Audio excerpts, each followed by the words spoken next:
Guru Brahma Guru Vishnu Guru Devo Maheshwaraha Guru Sakshat Param Brahma Tasmai Shri Gurave Namaha Ajnana Timirandhasya Jnananjana Shalakaya Chakshurun Militam Yena Tasmai Shri Gurave Namaha Tumeva Mada Cha Pita Tvameva Tumeva Bandhuscha Sakha Tvameva Tumeva Vidya Dravinam Tumeva Sarvam Amriteshwari Ma Tumeva Sarvam Amriteshwari Ma Tumeva Sarvam Amriteshwari Ma. Om Amriteshwari Namaha. Let's begin with a short meditation.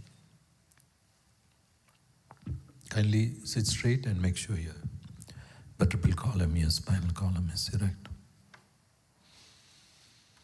Sit in a comfortable posture.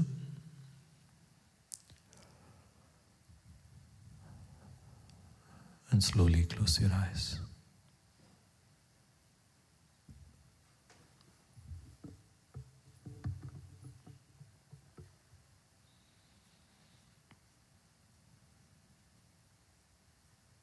Try to observe your breathing process. Breathing normally.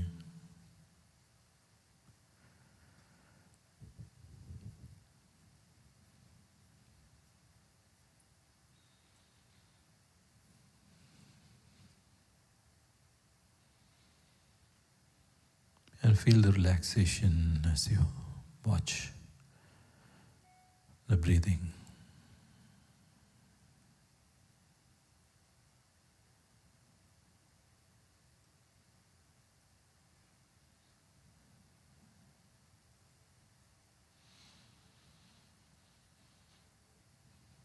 Feel fully relaxed now.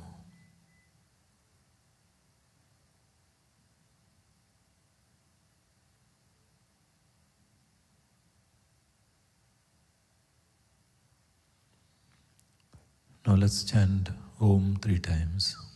And as we chant Om, imagine the sound of Om to arise from your navel area and visualize the sound traveling upwards along your spine, cleansing your mind, your body, and the atmosphere around you. And now take a deep breath.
Feel completely relaxed now.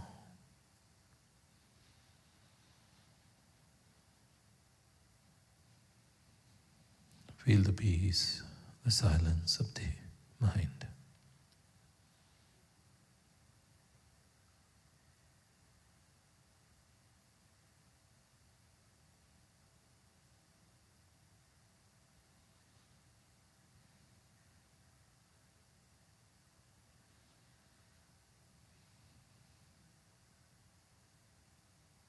Once again, bring your focus onto your breathing normally, but aware of each and every inhalation and exhalation. And now as you breathe in, chant this mantra, Ma, silently along with your in-breath. Hold your breath for a few seconds. Don't hold it too much. And when you breathe out, chant Om.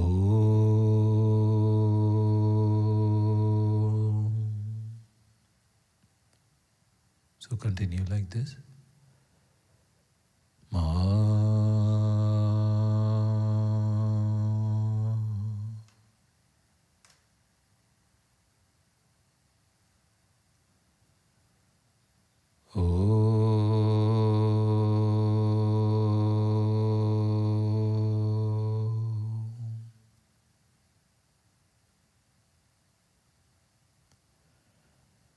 Ma.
Slowly and slowly the reverberations of Ma and Om become more and more subtle.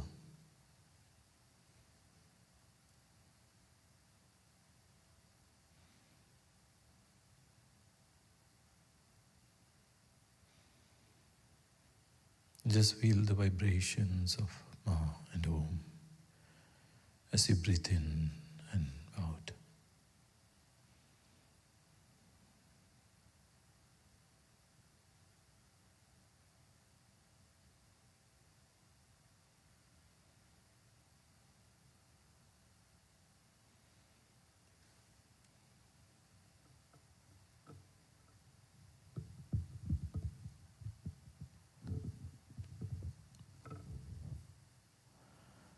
Ma is a representation of divine love, and Om, divine light.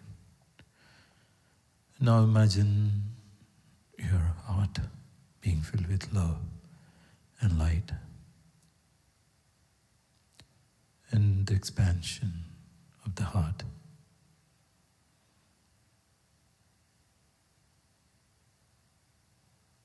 Feel the peace.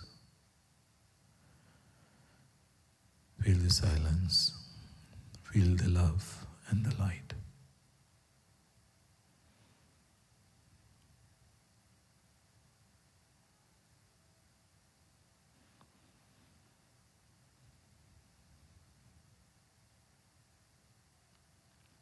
And now visualize this light going out from your heart to all the beings in this world. Just like the rays of the sun. And as it falls on each and every one of them, imagine they also become more loving, more peaceful, more blissful, and more content. And while doing so, we'll chant the Loka Samastha prayer 9 times.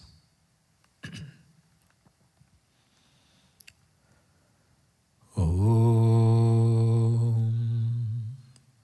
Loka Samastha Sukhino Bhavantu. Loka Samastha Sukhino Bhavantu. Loka Samastha Sukhino Bhavantu. Loka Samastha Sukhino Bhavantu. Loka Samastha Sukhino Bhavantu. Loka Samastha Sukhino Bhavantu. Loka Samastha Sukhino Bhavantu. Loka Samastha Sukhino Bhavantu. Loka Samastha Sukhino Bhavantu. Om Shanti Shanti Shanti. Om Shri Gurubhyo Namaha. Hari Om.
Om Dhyayamo Dhavla Bhaguntharavatim Tejomayim Naistikim Snigdha Pangavilokinim Bhagavatim Bandasmida Shri Mukhim Valsalyamritavarshiniim sumadhuram Sankirtanalapinim Shamangim madhusikta suktim Amridanandatmikam Ishwarim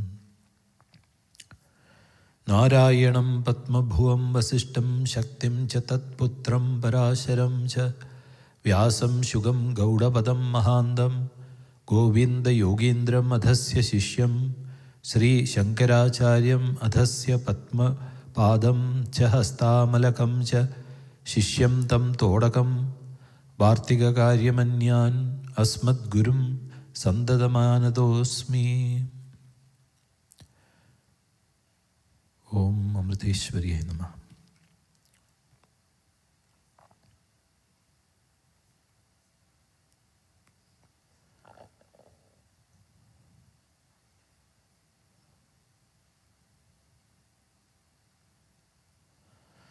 In the last session,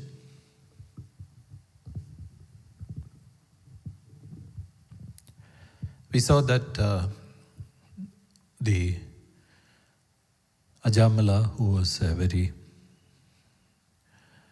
person who did not have moral values, and he was living with a prostitute and had children, and he was doing all sorts of things to sustain his life, stealing, killing people, and all these things.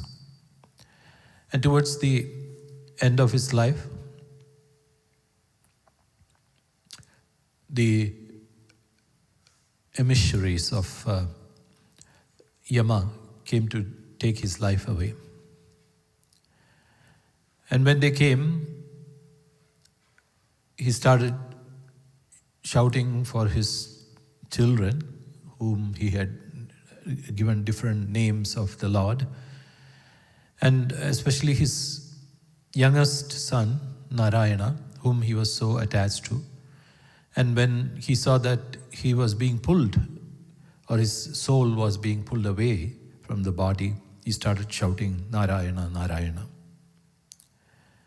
And at that time, there were 4 luminaries who were the emissaries of Vishnu, Lord Vishnu, who came there.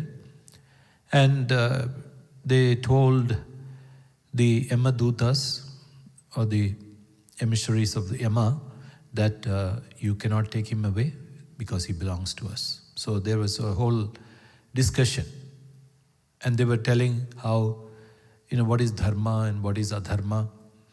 Because Yama Raja, that is Yama Dharma Raja, he's called Yama Dharma Raja, because he's the king of dharma. And so what happened is, all his emissaries also knew what are the rules of dharma is. And they knew that Ajamala had not been a dharmic person, so naturally, his place was to be taken to the hell. And then the emissaries of Vishnu said, no, you cannot take him, and explain why you are taking him. So they explained the whole reason, because of the karma and the punya, paba, that is the merit and demerit, and how it is. And they said, at least we could have given him some leeway if he had done some atonement for all his sins. So, but he did not do anything. So that's why we are ready to take him. So now the emissaries of Vishnu, the attendants of Vishnu said, so Sri Shuka said, O king, the emissaries of Vishnu, who were experts in scriptures and in sound reasoning, said as follows in reply to Yama's attendants. Alas, sin accrues to an assembly of judges who are expected to know the righteous law if they inflict punishment on innocent people undeserving of it. If the even-sighted and holy personages who are expected to be both the protecting fathers and the punishing disciplinarians turn out to be partial, where can ordinary people get relief from injustice? Whatever men of position accepted as leaders do, it is followed by others too. The standards set by such leading men become example for others to follow. So he's saying that, if you inflict punishment on an innocent person, what will they do? And especially the punishing disciplinarians turn out to be partial. So how can an ordinary man or a person get the right justice? And he was also saying whatever the leaders do, that is followed by others. And they continue. Men at large are by nature like animals, without an understanding of what is dharma and what is adharma, what is right and what is wrong. The administrators of law, sacred and secular, are like persons in whose lap these ignorant men lay their head and sleep carefree. And if these leaders are faithful and have in them an atom of love and fair play, how can they go against the interest and the welfare of these ignorant men who have reposed such confidence in them? So he says, generally, how are people? People do not know what is right and what is wrong. They are like animals. Animals don't know. And most of the people at large do not know what is right and wrong. And as Duryodhana says, some people are like Duryodhana. They know what is right and wrong. But as Duryodhana says, Janami dharmam nacha pravartame, janami adharmam nacha nivartyame. That is, I know what is right, but I cannot do that. And I know what is adharma, that is unrighteousness, but I cannot pull myself out of it. By some force, I am forced to do my adharmic actions. So he says, if these leaders are faithful and have an atom of love, how can they go against the interest and the welfare of these ignorant people? So this man, that is Ajamala, has already done expiation for his sins, not only of this life, but of his innumerable past ones. For though it be in a fit of helplessness, he has been uttering the name of the Lord, which is not only a sin-destroying power, but also the harbinger of everything good and auspicious. O Narayana, come. By merely uttering this name of the Lord with 4 syllables, the expiation of the sins of this heinous sinner has been accomplished. So he's saying, it's not that he did not do his remedial actions. What did he do? He just shouted, Narayana, please come, once. So that by itself, they are saying it's a great chant to oppose all the sins. And they say a man might be a thief, a drunkard, a traitor, a murderer, a violator of the sanctity of the Guru's bed, or a killer of woman, king, father, or cow. For these and whatever other types of sins he might have committed, the utterance of Vishnu's name is the best expiation. Besides, by uttering his name, the Lord's attention is drawn to the person seeking protection. So he's saying that whosoever it be, doesn't matter. Then by uttering just the name of the Lord, that he will be saved by that name itself. Because Lord's attention will be drawn to the person who will be seeking protection. And this sinful man is not as much purified by the austere practices prescribed by the forms of expiations by Vedic scholars, as he is by repeating his names. For the former only removes the sins, But the name not only does this, but effects of positive purification of the heart by arousing the consciousness of the Lord's attributes. So he's saying that you can do whatever is prescribed in the Veda as a remedial action to oppose all the sins that you have done. But what will that do? It only removes the sins. But all these sins have created such a deep impression in the mind. So how do you remove that impressions, the vasanas that has been created? So he's saying that is only removed by the name of the Lord, and also the consciousness of the Lord's attributes. So what are the Lord's attributes? The good qualities. So imbibing those good qualities. So if after certain observances the mind still runs on the sinful path, those observances cannot be called expiations in an ultimate sense. For those who desire the total eradication of the sinful tendency, there is nothing like the Lord's name extolling His attributes. They purify the mind by destroying even the sinful tendencies. So as I was saying that earlier, when these actions are performed, it will just remove the sin.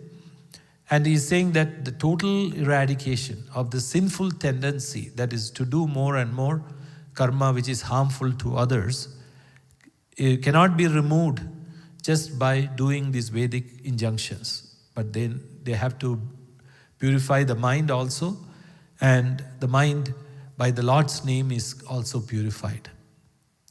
So as this man has already done expiation, for all his sins do not carry him along the path of evildoers.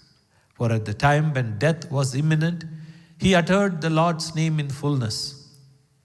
And according to the conviction of great men, the utterance of Lord's name by itself purifies men of their sins, whether the utterance is made casually, by way of calling someone by that name, or in jest, or for improvising, for the completion of lines in recitals, or even in an attitude of disregard.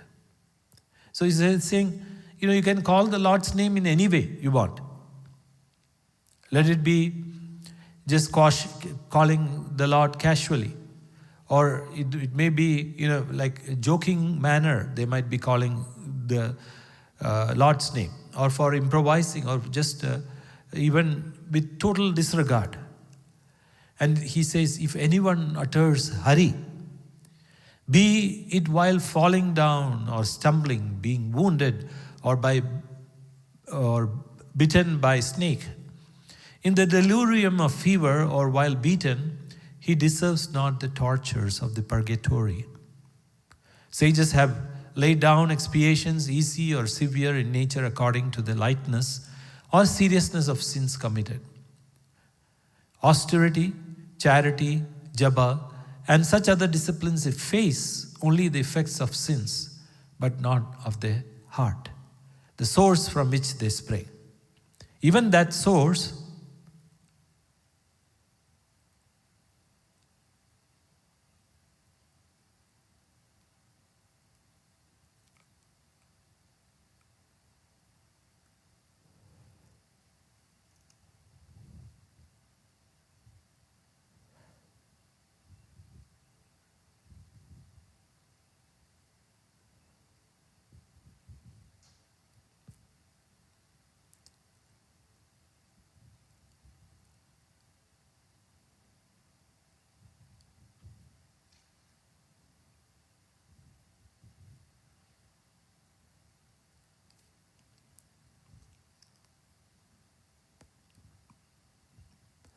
Even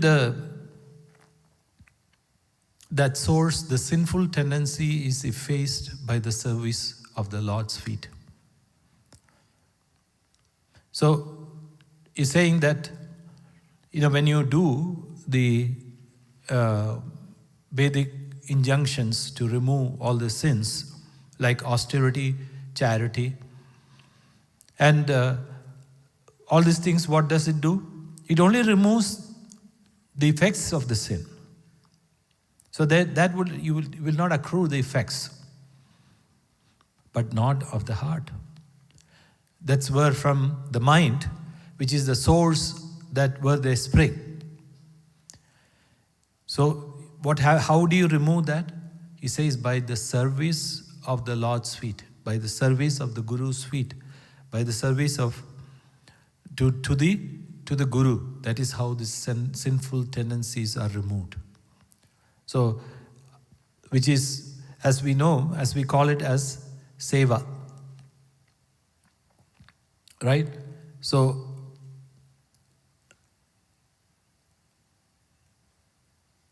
what happens is, he says, as a fire burns up a heap of fuel, the name of the Lord of holy fame, chanted whether with knowledge of its greatness or without it, destroys the sin of man.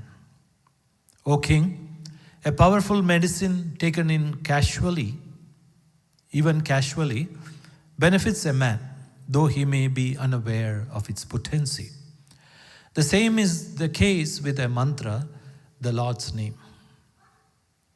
So he's saying here that, look, whether you can chant the mantra with awareness or not with awareness. And he says, just like the fire burns up a heap of fuel, the name of the Lord, whether chanted with or without awareness, it destroys the sins of a man. And how? Amma says the example. Suppose you are not aware that you are while taking a pill, that it is a sleeping pill. And what if you take it? Anyhow, you'll sleep. So whether it's good or bad, the effect of the medicine will be there. So similarly here, he's saying by chanting the Lord's name, with or without the knowledge of its greatness, or with awareness, it will destroy the sin. So here, there is a commentary on this. So he's saying the commentator is saying here, the justification given for Ajamala's rescue from punishment is that he took the name of Vishnu at the time of death in utter fear and helplessness. And that he had in mind only his son when he uttered Narayana does not detract from the saving power of the divine name according to the Bhagavata doctrine. So he's saying that, look, if you chant they're promising that even if you chant the Lord's name once, it will save you. So here, one of the things they're saying is he chanted it towards the end of his life when he was dying. And not only that, what happened? Even though he called his son, he uttered that mantra, Narayana. So that is the saving power for him. And it is contended that just as a potent medicine has its effect on a man swallowing it, irrespective of his knowledge or ignorance of its potency or his attitude towards it, the divine name exerts an inherent saving power on one who utters it. And it attracts the Lord's attention to the utterer. Besides its power being inherent, its effectiveness is not dependent on any extraneous factor. So this uncompromising Bhagavata doctrine of the complete objective efficacy of the name, without any reference to the knowledge, faith, or attitude of the utterer, may be a great hurdle to a rational devotee. So a rational devotee may ask this question, how can this happen, right? Just by name, chanting the name of Narayana once, how can it happen? So he may be prepared to accept its claim as an arthavada, means just a debate, for the sake of debate, a eulogy, or exaggeration to prompt people to the devotional path, with the thought that if the name could even save a man like Ajamala by casual utterances, how much more effective would it indeed be in the case of a good man calling on God with faith and sincerity. So he's saying that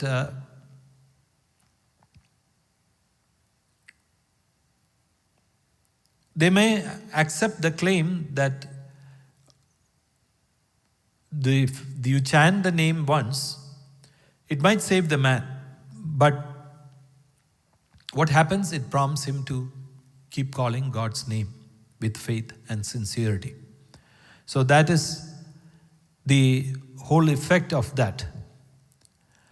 So they are saying that by doing so, by chanting the name of the Lord even once, it's so powerful. And that's what the Bhagavata Dharma always says, that just chant it once, that's enough.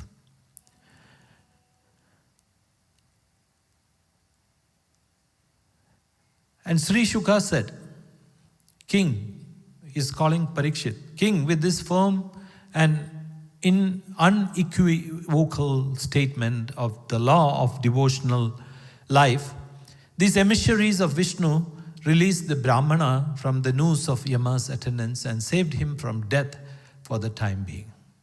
So he was saved from, Ajamala was saved from death. O heroic king, the attendants of Yama, thus obstructed in their work, returned to the Yama's realm and reported to him everything as it happened. And Ajamala, the Brahmana, the Brahmin, thus released from the Yama's noose, was now free from fear. He recovered his nature and he made prostration to the emissaries of Vishnu with heart overflowing with joy. He wanted to speak to those servants of the Supreme Person, Mahavishnu, but without giving him an opportunity, they disappeared suddenly even as he looked on. So Ajamala suddenly, what happened? Realized that this was his mistake and he was full of remorse. And then when he looked at the emissaries of Vishnu who had so much of light in them, and he wanted to talk to them further, but they just disappeared like that. So from the conversation between the emissaries of Yama and of the Supreme Being Mahavishnu, Ajamala had a comparative understanding of the Vedic Dharma expounded by Yama's attendants as applicable to those whose life is based on the three gunas of Prakriti, which is the Sattva, Rajas and Tamas, and of the immaculate path of devotion based upon the pure love of the Lord, for which Vishnu's emissaries stood. So here you can see there are two thoughts of school. One is, who would follow strict rules. And the other one is, based on the love for God. And it's saying that if you have true love, none of these rules will apply to you. So he heard both the arguments by both the people, and from the emissaries of Yama and the emissaries of Vishnu, and hearing about the supreme excellences of the Lord, he became filled with divine love at once. He also became extremely repentant of his past sinful life. And he thought, alas, great has been my mistake through lack of control over the senses. My birth as a Brahmin has gone to waste because of my consorting with a harlot. Fie upon me, a blot on my class. I am despicable in the eyes of good men for having abandoned my very young and devoted wife and gone after a harlot given to drinking. Alas, the degenerate and ungrateful fellow that I am, I deserted my old, helpless and sorrowing parents, whose only son I am. So he was thinking, became so remorseful, he was thinking about his life, earlier life, before he fell in love with the prostitute, and saying, what a person I was. I left my wife, who was such a nice person, then I didn't look after my parents. I, a sinful wretch, am sure to be consigned to the purgatory, where unrighteous and sensuous sinners undergo terrible sufferings for their purification. Is all that I saw a mere dream, or is it a miracle witnessed in the waking state? Where have they gone, those who were tying me up with the ropes in hand? And where have those 4 attractive and angelic beings too gone, who got me released from being bound and led down to some nether region? And though I am an unfortunate man, there must have been a modicum of auspicious karma to my credit, in as much as I had the good fortune of meeting those celestial personages. By their meeting, my mind has become very peaceful. Otherwise, the tongue of a paramour, of a harlot like myself, could not have had the power to utter the name of the Lord of Vaikunta while facing imminent death. So you say, repenting, saying all these things, how did I chant the Lord's name at the very end? So, it was meeting these great personalities, these luminaries, that gave me the strength. And where am I, a shameless, sinful cheat who has no hesitation to kill even holy men? And where is the auspicious name of the worshipful Lord Narayana? So I, who have passed through all these experiences, shall hereafter strive not to fall into this darkness by blinding ignorance, by practicing the control of the senses, mind, and vital energies. So he's taking a vow here. And he says, now I will not fall for all this sensual indulgence. And he will say, I will practice control of the senses, mind, and the vital energies. And releasing myself from this bondage, born of ignorance, desire, and of actions, undertaken for fulfilling them, I shall lead a life of self-control, peacefulness, benevolence, and friendliness to all alike. So he's saying, what is the effect of controlling the senses and the mind? That you will be able to lead a life of peacefulness, benevolence, and you will be able to help others. I shall soon liberate my spirit from the thraldom to the Lord's infatuating power in the shape of a woman who used this wretch of a fellow as her pet play animal, dancing to her tunes. Abandoning the sense of I and mine with regard to the body, and withdrawing my mind from the fleeting objects of the world, I shall fix my mind on the worshipful Lord by purifying it by devotional practices like chanting His name and extolling His deeds and excellences. Sri Shuka said, by contact with the holy men for a few minutes, Ajamila was filled with disgust for worldly life. Abandoning all worldly attachments and entanglements, he went to the sacred spot called the doorway to Hari, that is Hari Dwara. Dwara means doorway. And in that holy spot, he gave himself up to the practice of the yoga of devotion to Hari. With all the senses ingathered into the mind, he united the concentrated mind on the Atman, the innermost essence in all. By such concentration, he disentangled the Atman, the individual self, from the identification of the body, the product of the gunas of Prakriti. Then he united that liberated self with the intuitively experienced Brahman, who is the worshipful Lord himself. When all his mental mortifications had subsided, he saw before him those emissaries of Mahavishnu who had appeared to him earlier. Recognizing their identity, the Brahmana prostrated himself before them in salutation. After their vision, he consigned his physical body into the sacred Ganges river and immediately got a body similar to that possessed by those celestial beings. Ascending a golden aerial car with those celestials, that Brahmin went through ethereal regions to the realm of Mahavishnu, the Lord of Sri. And by uttering the Lord's name even once, this Ajamila, a libertine who broke all the laws of dharma, a harlot's paramour, a fallen man who discarded all vows and codes of good conduct, a sure candidate for purgatory, even he became liberated at once.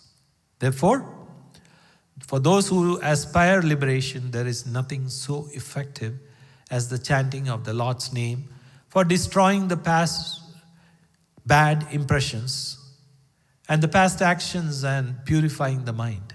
For once love of God is developed, the mind never goes after self-centered actions for fulfillment of desires.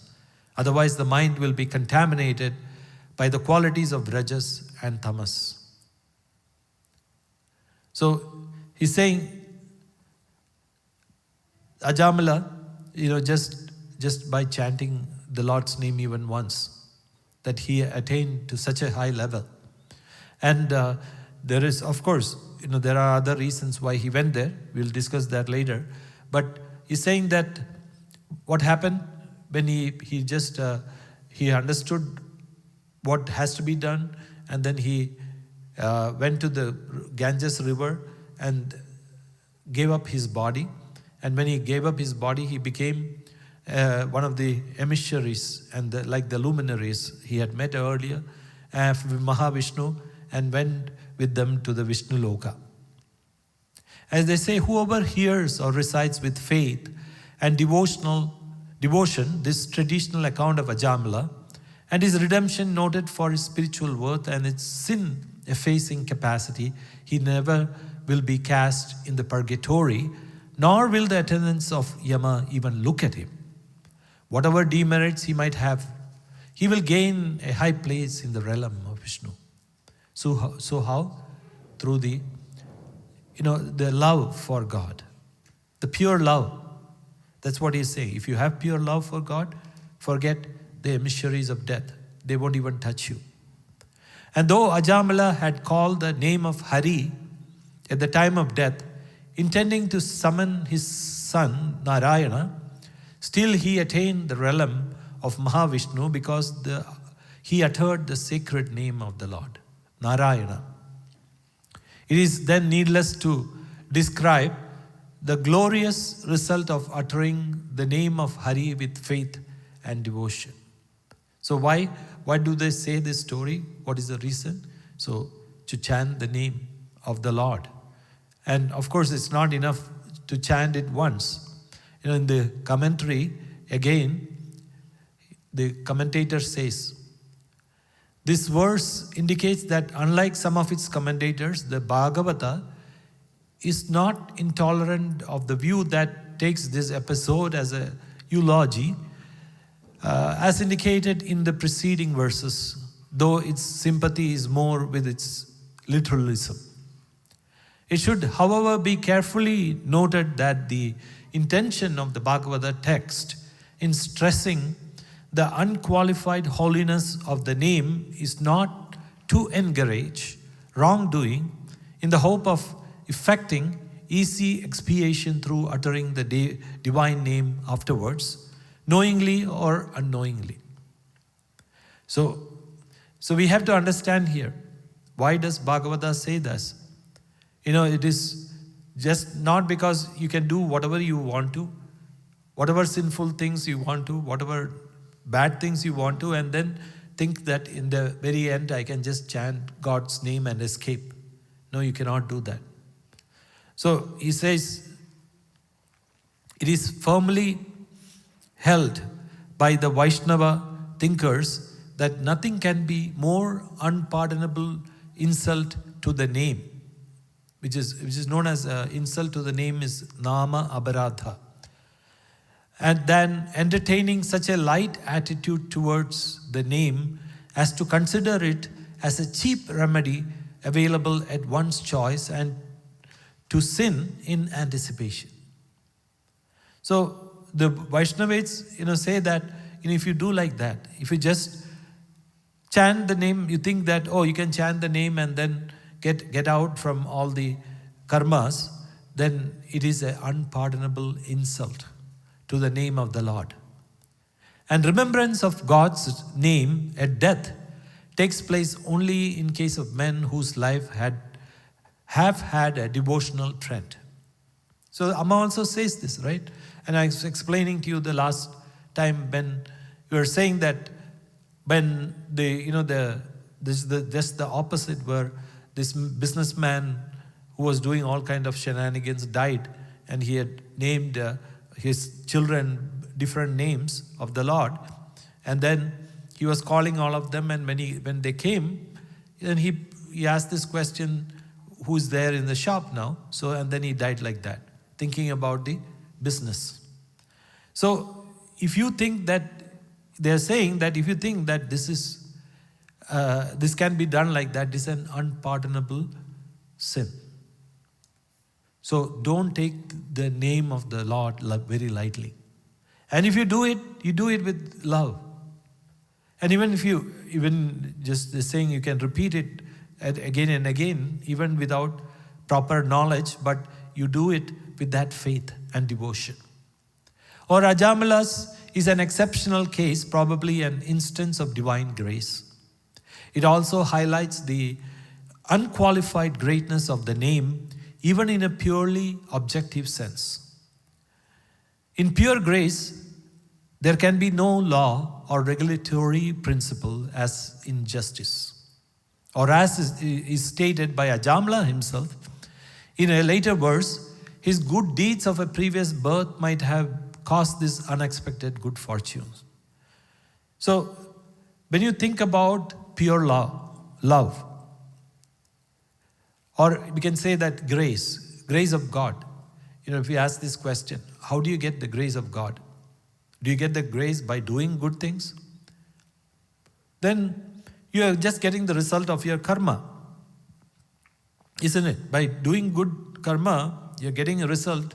That means it's not grace. Grace means something that you have not done and through which you are getting something. So he's saying that the commentator is saying that in pure grace there can be no law or principle, regulatory principle as in justice. So this law of karma does not apply in grace. Or as it is, or else he's saying that Ajamala, he was saying that, probably in his previous birth he must have done so much of spiritual practices. And that's why in this particular birth, he got this unexpected grace. So in this view, grace is tempered with justice. So this is what they are saying here. So the commentator is saying that this is the reason. So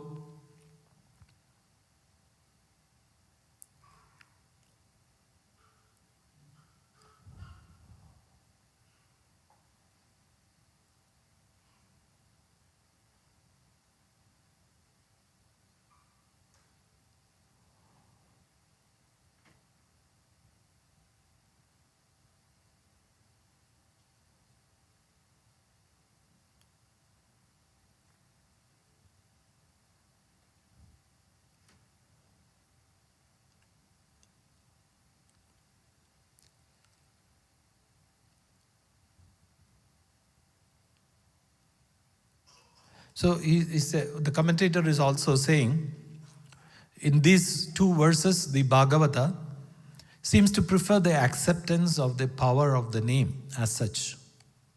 Though it is tolerant of the view that considers the claim to be a eulogy.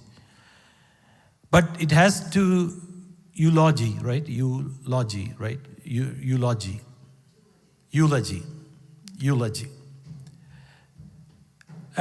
But it has to be noted that what Ajamala got by taking the name in desperation was the prospect of Mukti, not Bhakti.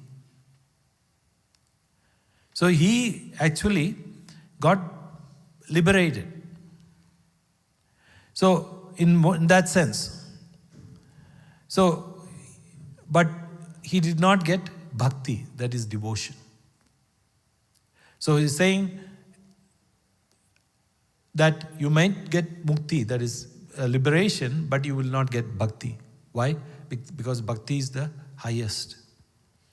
And Bhakti is the where what happens is, as they say, God will give you anything except devotion. Why? Because then God will have to become your servant. God will have to obey you. So, generally, that is in Bhagavatam, why they say that Mukti, that is freedom from the cycle of birth and death, is very easy, but Bhakti is most difficult. So, for the question remains, in the light of the Ajamala episode, what is the need of long and sustained devotional practice? So the commentator, Sridhara, answers this question by saying that sinful tendencies of the mind as distinguished by sins will be eliminated only by the long practices of devotional practice. Only then will the divine love as deep-rooted and unshakable sentiment of the heart be generated.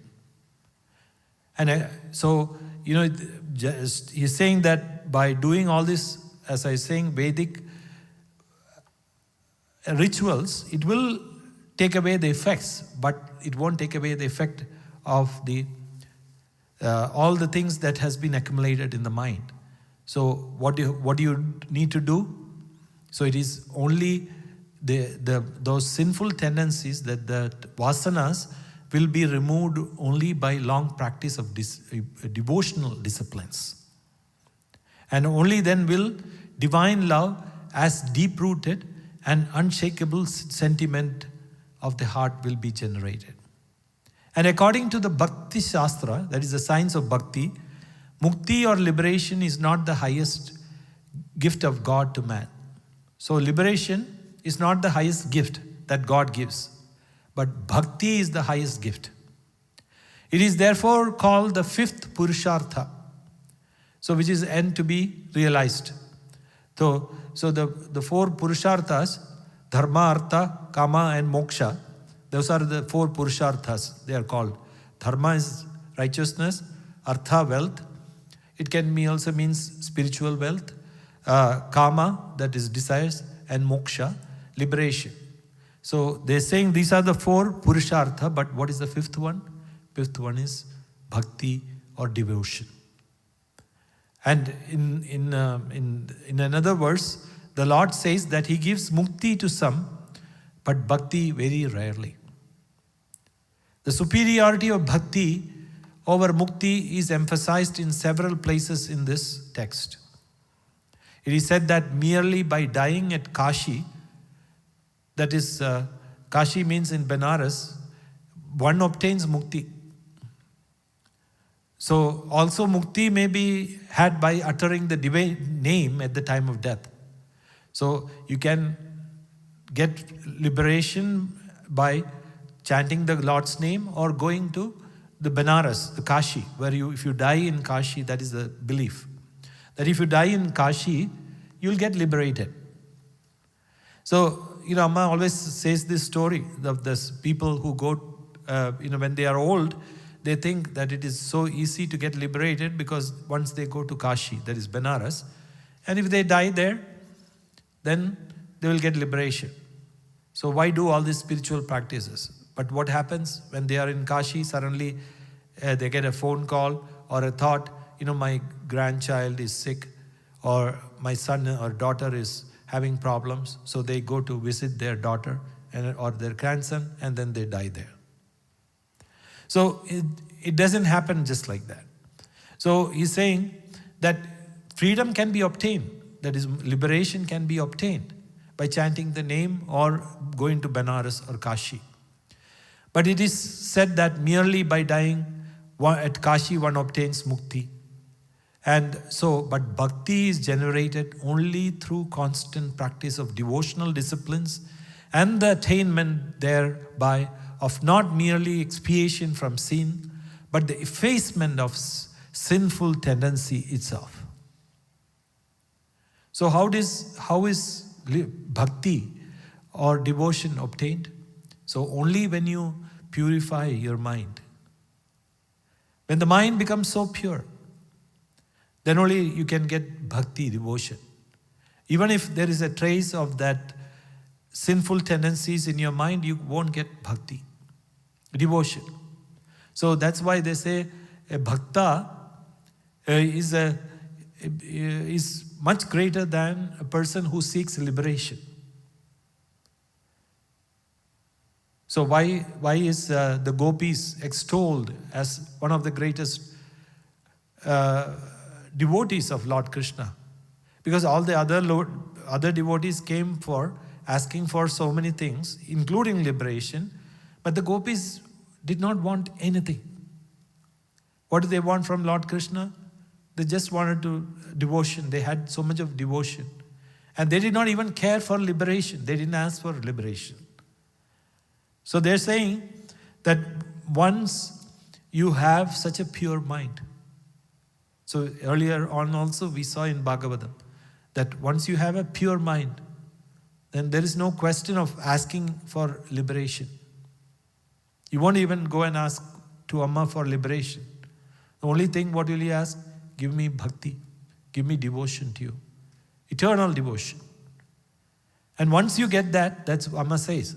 Amma always says in this, if you get bhakti, it's winning the lottery.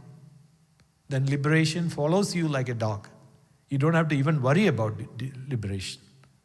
So ultimately, that is not the goal. Liberation is not the goal. Bhakti is the goal. So that's what Bhagavata says. So strive for, not for liberation, but for bhakti. Love, pure love for the Lord. So this is the main message here.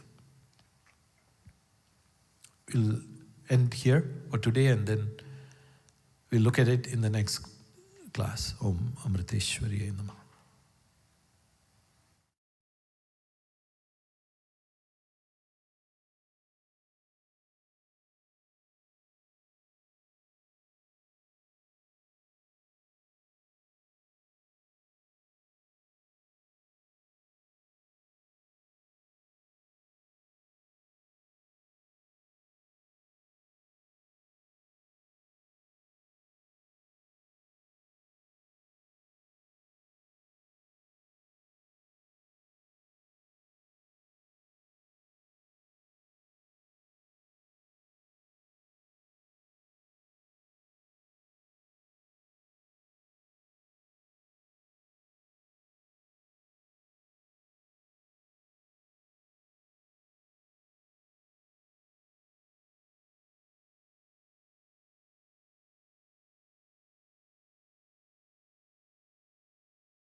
अमृतानन्दमयी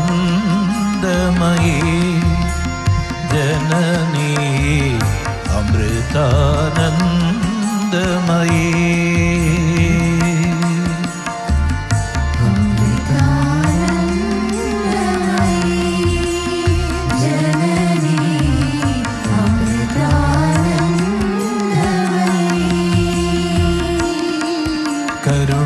करुणामयिनी कृपामयिनी विज्ञानमयी आनन्दमयी अम्मा अमृतानन्दमयी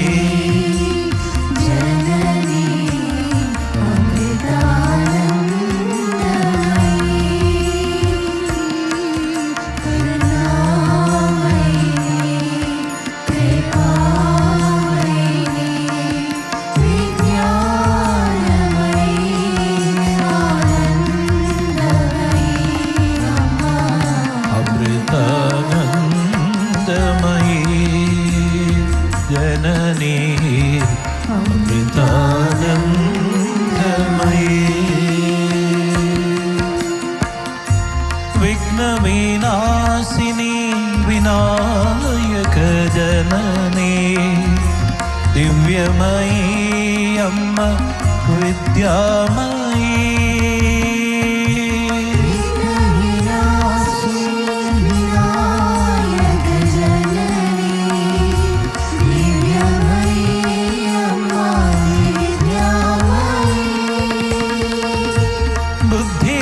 बुद्धिप्रदायिनी वेदस्वरूपिणी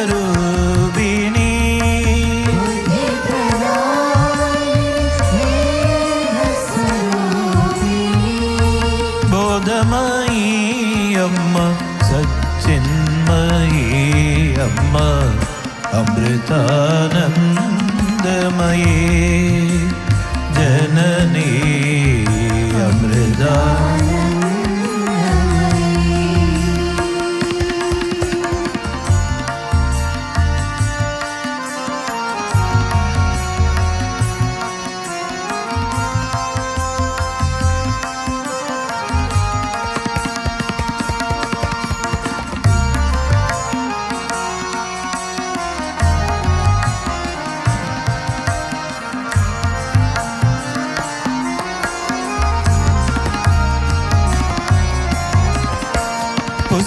पुस्तकधारिणी वीणापाणि ब्रह्मस्वरूपिणी सरस्वती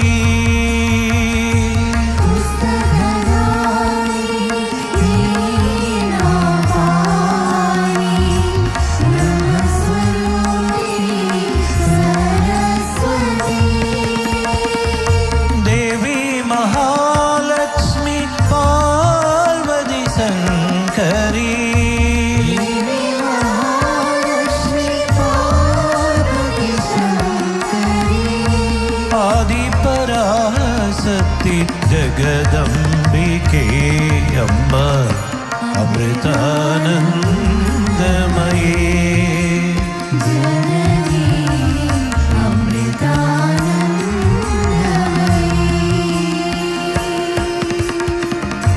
ब्रह्ममयी अम्मा विष्णुमयी सत्यमयी शिव सत्यमयी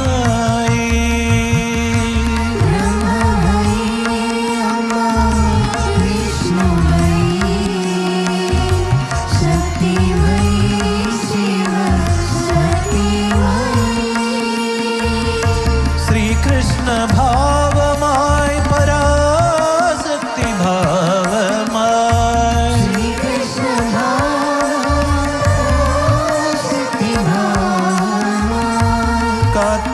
कातरुलेनमि जगदम्बिके अम्मा अमृतानन्दमयी जननी अमृता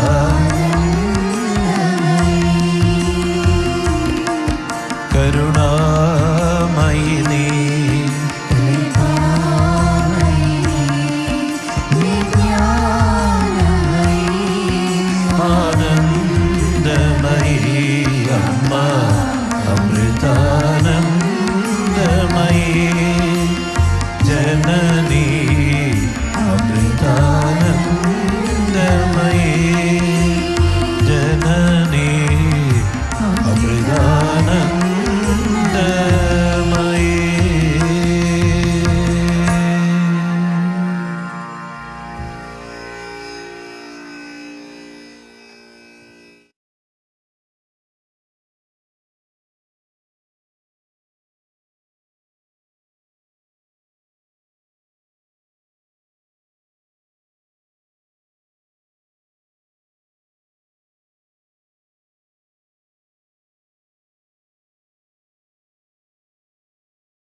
जय जय जय गणनायका, जय जय विघ्न विनाशका। जय जय जय गणनायका, जय जय विघ्न विनाशका। जय जय जय गणनायका, जय जय विघ्न विनाशका।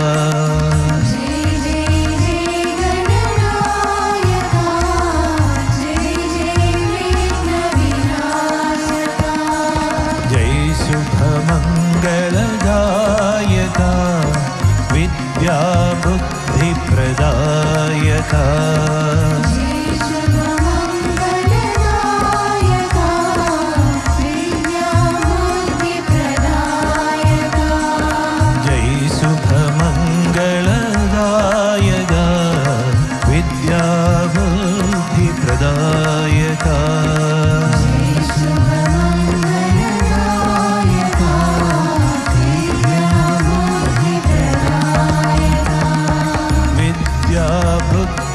प्रदायका,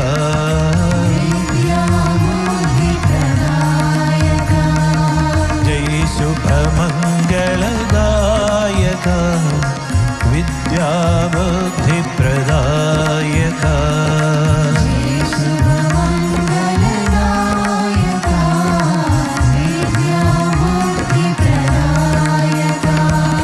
गजवदना गौरी नंदन, गजवदना गौरी नंदन, गजवदना गौरी नंदन, गजवदना गौरी नंदन। गंगाधर शिव शंभो नंदन, गंगाधर शिव शंभो नंदन। जय जय जय गणनायका, जय जय विघ्न विनाशका।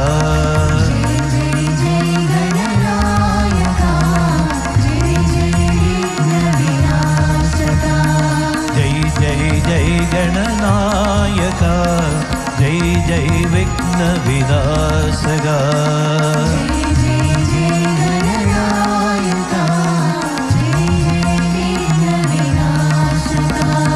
जय शुभ मंगलदायका, विद्या बुद्धि प्रदायका।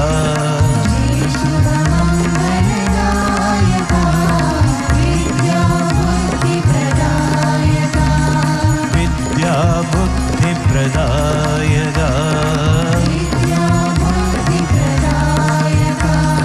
विद्या बुद्धि प्रदायका।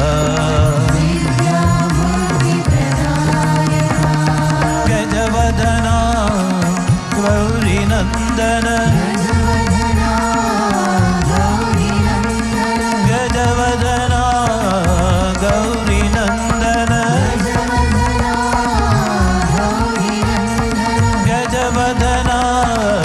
गौरी नंदन।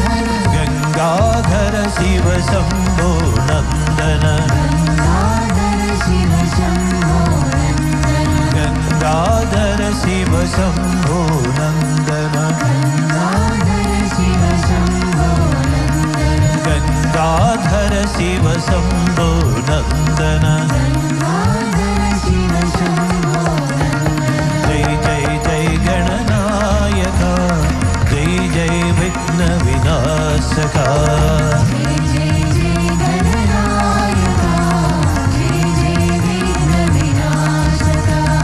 जय शुभ मंगलदायका, विद्या बुद्धि प्रदायका।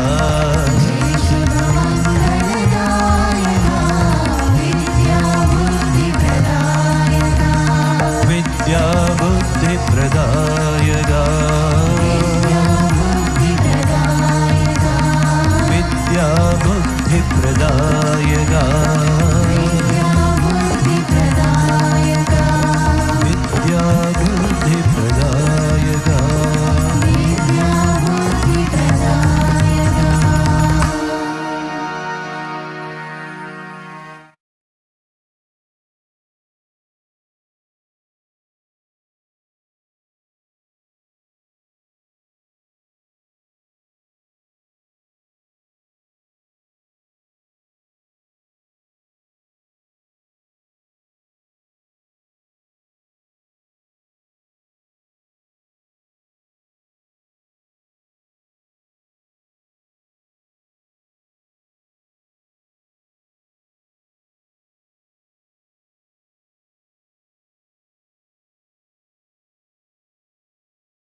आई है होली भर पिचकारी, सामन आए होली ने मनाई।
राह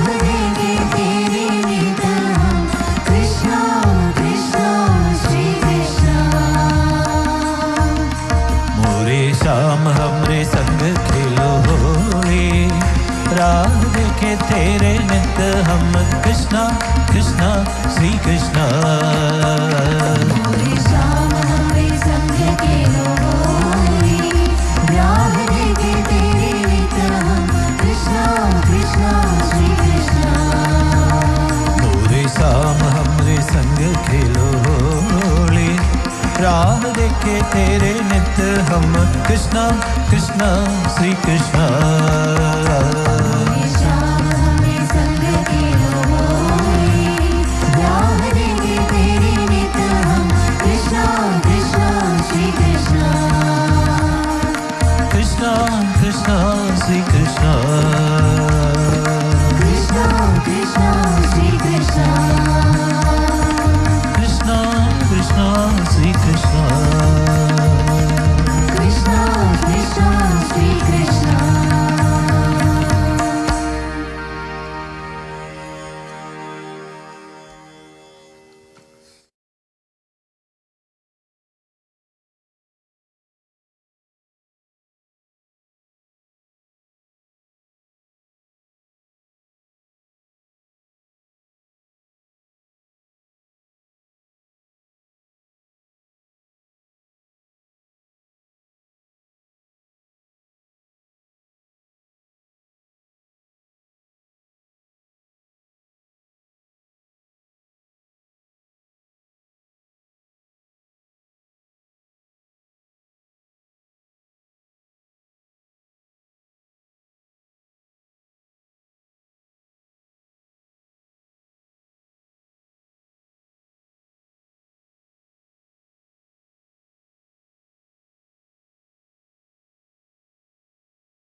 जय जग जननी देवी माता, विजये माता प्रिय जन जननी वादा।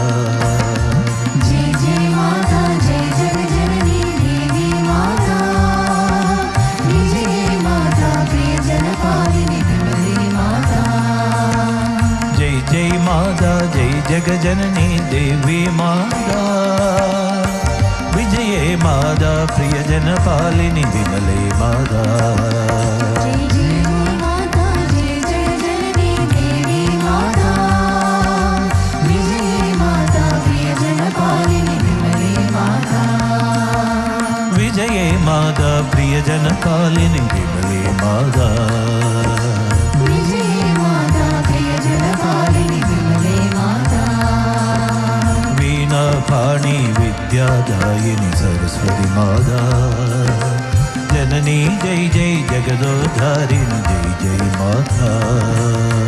वीणा पाणी विद्यादायिनी सरस्वती माता, जननी जय जय जगदोद्धारिणी जय जय माता।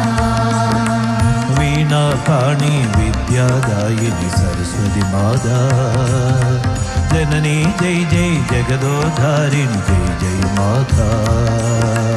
वीणा पाणी विद्यादायिनी सरस्वती माता, जननी जय जय जगदोद्धारिणी जय जय माता। जय जय माता जय जग जननी देवी माता, विजये माता प्रिय जन पालिनी विमले माता। जय जय माता जय जग जननी देवी माता, विजय माता प्रिय जन पालिनी विमले माता। देवी माता दुर्गे माता विद्या माता शक्ति माता, अम्बे माता काली माता जय जय जय। जगदम्बे माता जय जगदम्बे जय जय जय। देवी माता दुर्गे माता विद्या माता शक्ति माता, अम्बे माता काली माता जय जय जय। जगदम्बे माता जय जगदम्बे जय जय जय। देवी माता दुर्गे माता विद्या माता शक्ति माता अम्बे माता काली माता जय जय जय जगदम्बे माता जय जगदम्बे जय जय जय देवी माता दुर्गे माता विद्या माता शक्ति माता अम्बे माता काली माता जय जय जय जगदम्बे माता जय जगदम्बे जय जय जय जय जय माता सुंदर वदने महिदे माता जय जय मानस हंसिनि लसिते वरदे माता जय जय माता सुंदर वदने महिदे माता जय जय मानस हंसिनि लसिते वरदे माता जननी जय जय जगदोधारिणी जय जय माता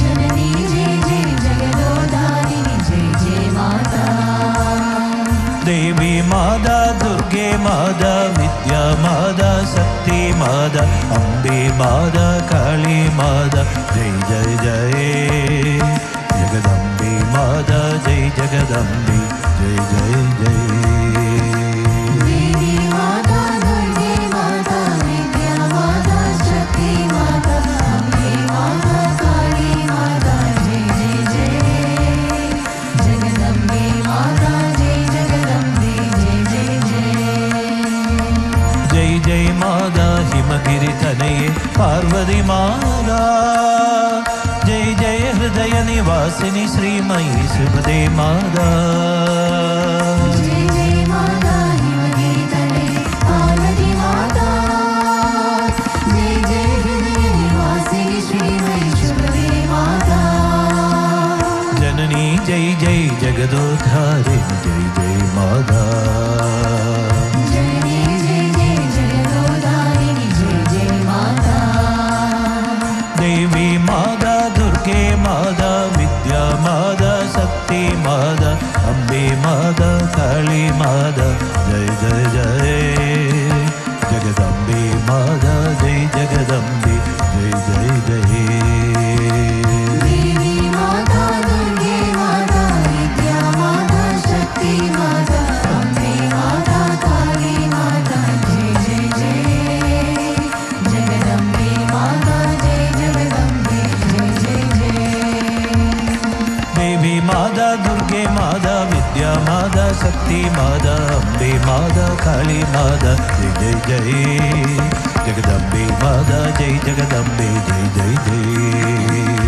देवी माता दुर्गे माता विद्या माता शक्ति माता अम्बे माता काली माता जय जय जय जगदम्बे माता जय जगदम्बे जय जय जय देवी माता दुर्गे माता विद्या माता शक्ति माता अम्बे माता काली माता जय जय जय जगदम्बे माता जय जगदम्बे जय जय जय देवी माता दुर्गे माता विद्या माता शक्ति माता अम्बे माता काली माता जय जय जय जगदम्बे माता जय जगदम्बे जय जय जय देवी माता दुर्गे माता विद्या माता शक्ति माता अम्बे माता काली माता जय जय जय जगदम्बे माता जय जगदम्बे जय जय जय देवी माता दुर्गे माता विद्या माता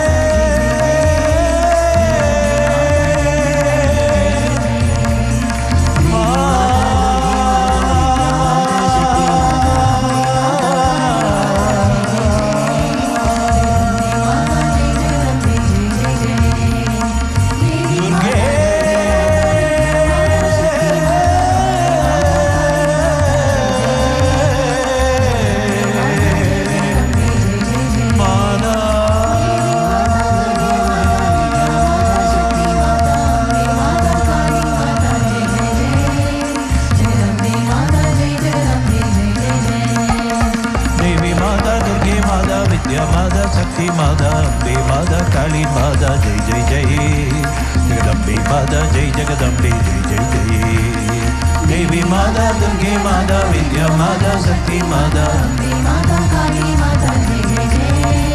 जगदम्बे माता जय जगदम्बे जय जय जय। देवी माता दुर्गे माता विद्या माता शक्ति माता माता काली माता जय जय जय जगदम्बे माता जय जगदम्बे जय जय जय जगदम्बे माता जय जगदम्बे जय जय जय जगदम्बे माता जय जगदम्बे जय जय जय जगदम्बे माता जय जगदम्बे जय जय जय जगदम्बे माता जय जगदम्बे जय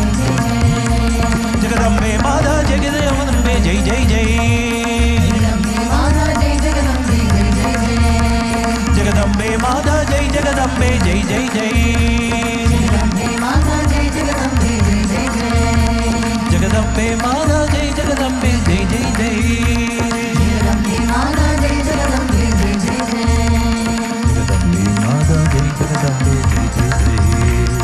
जगदम्बे माता जय जगदम्बे जय जय जय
अमृतेश्वरी मङ्गलम् विजयता मुक्तिप्रदे मङ्गलम् भुवनेश्वरी मङ्गलम् सुकृदीना एकाश्रये मङ्गलम् अमृतेश्वरी मङ्गलम् प्रणमदा मुक्तिप्रदे मङ्गलम् भुवनेश्वरी मङ्गलम् सुकृदीना एकाश्रये मङ्गलम् हृदयेश्वरी मङ्गलम् हृदिलसत्तेजोर्मयी मङ्गलम् मृदुभाषिणी मङ्गलम् विजयदा प्रेमाग्रदे मङ्गलम् विजयदा प्रेमाकृदे मङ्गलम् विजयदा प्रेमाकृदे मङ्गलम्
वन्दे जननी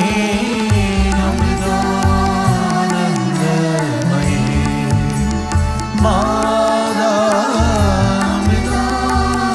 मादामृतानन्दमयी सकलागम निगमादिषु चरिते अमृतानन्दमयी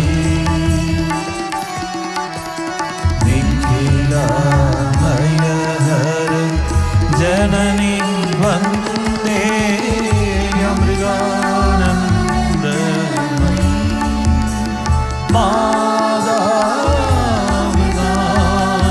मादामृतानन्दमयी प्रेमरसामृत वशिनी मादा अमृतानन्दमयी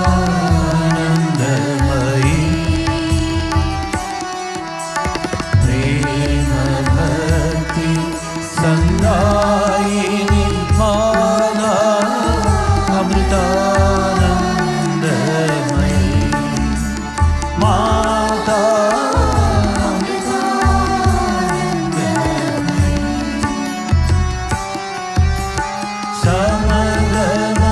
समगमदायिनी मनलयकारिणी अमृतानन्दमयी सददं मम हृदि वसदां देवी अमृतानन्दमयी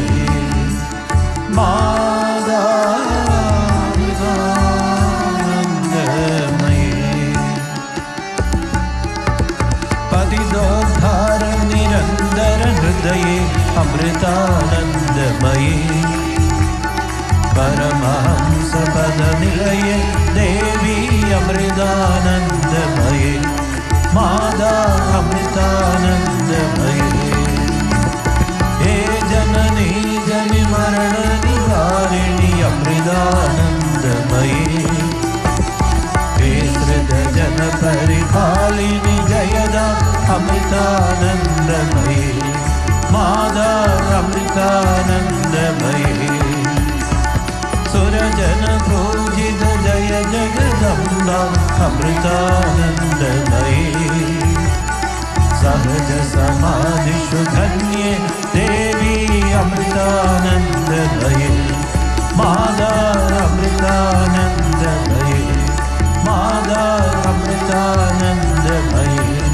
मादा अमृतानन्दमयी ॐ जय जय जगज्जननी वन्दे अमृतानन्दमयी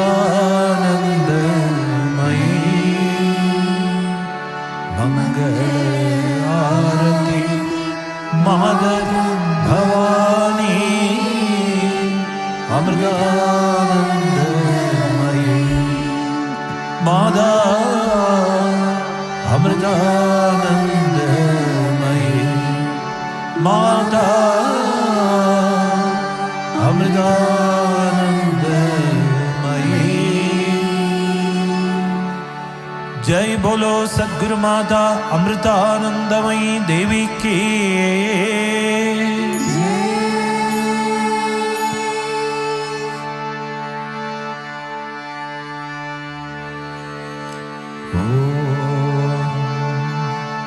असतो मा सद्गमय तमसो मा ज्योतिर्गमय मृत्योर्मा अमृतं गमय ॐ शान्ति शान्ति शान्तिः ॐ लोकाः समस्ताः सुखिनो भवन्तु लोकाः समस्ताः सुखिनो भवन्तु लोकाः समस्ताः सुखिनो भवन्तु ॐ शान्ति शान्ति शान्तिः ॐ श्री गुरुभ्यो नमः हरि